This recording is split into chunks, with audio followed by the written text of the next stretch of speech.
আন্তর্জাতিকভাবে জনবহুল একটা এরিয়া হিসেবে আলোচিত একটা সিটি হয়েছে যে ঢাকা সিটি, যেটা প্রায় বসবাসের অনুপযোগী। সেই সিটিটার উপর দিয়ে একটা প্রশিক্ষণ বিমান চালান লাগবে, যেটা কিনা একটা প্রশিক্ষণ বিমান, দুর্ঘটনা ঘটতেই পারে প্রশিক্ষণের সময়, এইটাই কোটি কোটি মানুষের মাথার উপর দিয়ে চালান লাগবে। আজকে যে দুর্ঘটনাটা ঘটছে এটার ক্ষতিপূরণ নেবে কারা? গত বাংলাদেশের 34 বছরের ইতিহাসে 32 বার বিমান দুর্ঘটনা ঘটছে। আজকে যে বিমানটা দুর্ঘটনা ঘটছে এইটা হয়েছে যে 1966 সালের একটা চায়না রেপ্লিকা বিমান, যেই বিমানগুলো আরো 20-30 বছর আগে বিশ্বের বিভিন্ন উন্নত দেশগুলা এই বিমানগুলা চালান বন্ধ করে দিচ্ছে। এই বিমানে মগদাসে এখনো প্রশিক্ষণ চলে, বেশ ভালো কথা। এখন আপনারা এই ক্ষতিপূরণ গুলা দেবেন কি কায়দায়? এর আগেও দেখছি যে এই ধরনের কাহিনী ঘটলে দেবেন আহত যারা হয়েছে এগুলো গিয়ে 50 লাখ টাকা, যারা নিহত হয়েছে এগুলো গিয়ে 5 কোটি টাকা। ভাই এই টাকা দিয়ে হরবে কি? এর আগে নাইলে দিতেন যারা হ্যাগো মাই পোলা আছে হ্যাগো ভবিষ্যতের লেগে এই টাকা খাটাইতেন। কিন্তু আজকে তো যারা ভবিষ্যৎ হেরাই তো মরে গেছে, এই বাপ মা এই টাকা পয়সা থইবে কার লেগে? ভবিষ্যতে তো মরে গেছে। আপনারা এইভাবে ক্ষতিপূরণ না দিয়ে এই টাকাগুলার এমন খাতে খাটান যাতে পরবর্তীতে এই রকমের দুর্ঘটনাগুলা না ঘটে। এই যে একটা সিকের যে একটা ঝুলি লইয়া নামবে না, এই মা এই সিকের ঝুলি লইয়া কোন ব্যাংকে যাবে? এই মা তো সারাদিন অপেক্ষা করতেছিল যে দুপুর বেলা আমার বাচ্চা আইবে, বাচ্চা এই বাচ্চা বিরাং দেবের অপেক্ষা করতেছিল না, কারণ 10 মিনিট পরে স্কুল ছুটি হওয়ার কথা।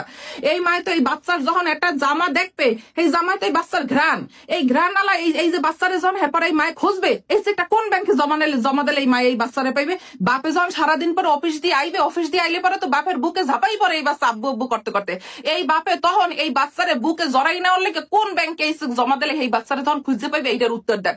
আমরা বিগত দিনও বিভিন্ন ভাবে দেখিয়েছি যে এরপরে নিউজ আইবে যে অমুক দলে, সব সরকারের আমলে এই কমন বিষয়, অমুক দল অমুক ক্ষতিগ্রস্ত পরিবারের পাশে দাঁড়ালেন এত কোটি টাকা দিয়া, অমুক দলে ইয়া করলেন সেই করলেন, আবার শোক প্রকাশ করলেন। খালি খালি শোক প্রকাশ না করিয়া এই পরবর্তীতে যাতে এই রকমের বারবার শোক প্রকাশ না করা লাগে এই কাজ করেন। এই টাকা দিয়ে দেখেন যে এই প্রশিক্ষণের জন্য অন্য কোনো বাংলাদেশের মাটিতে অন্য কোনো আকাশ সিলেক্ট করা যায় কিনা, যে জায়গায় এত পরিমাণে মানুষ নাই, যে জায়গায় এই রকমের বাচ্চা আর অকালে প্রাণ দেওয়া লাগবে না।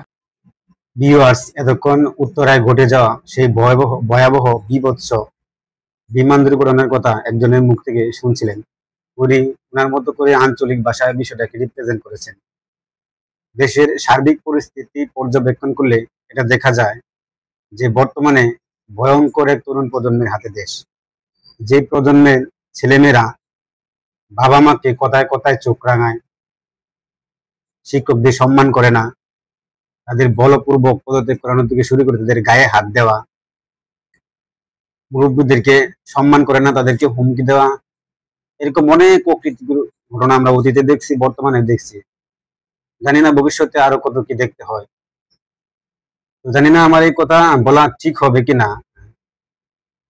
প্রকৃতি যখন বিয়োগ হয়, দেখেন উত্তরার মাইলস্টোন কলেজের এই ঘটনাটা কিন্তু এটা কোনো প্রাকৃতিক দুর্যোগ ছিল না কোনো মানব সৃষ্ট দুর্যোগ।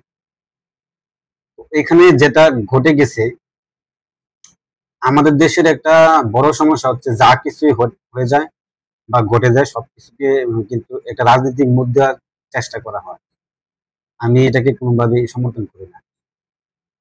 যখনই দেশে কোনো ক্রাইসিস নেমে আসে, একটা দেশের সচেতন এবং দেশপ্রেমিক মানুষ হিসেবে তার উচিত সমস্ত কিছু ভুলে গিয়ে ওই মানুষগুলোর পাশে দাঁড়ানো।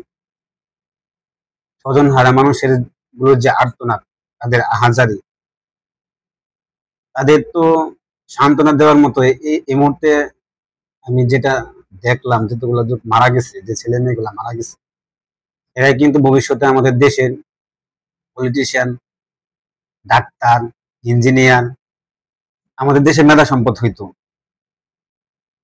আমি গভীরভাবে শোকাহত ও মর্মাহত।